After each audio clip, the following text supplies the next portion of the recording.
اگر موقع مدفوع کردن درد، سوزش و یا خونریزی دارین، این ویدیو مخصوص شماست.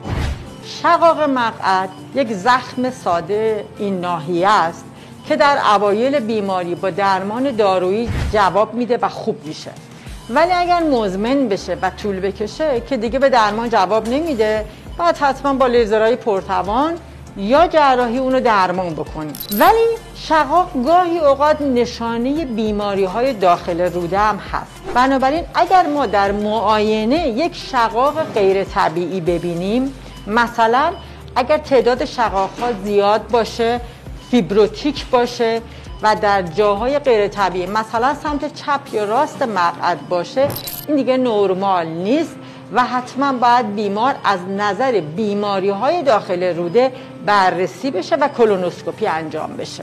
تا حالا موقع اجابت مزاج درد و سوزش ناحیه مقعد رو داشتین؟ اگر داشتین حتما به یک جراح مراجعه بکنید جهت معاینه که مشخص بشه آیا این یک شقاق ساده است یا اینکه نه، یک نشانه ای از بیماری‌های داخل روده شما.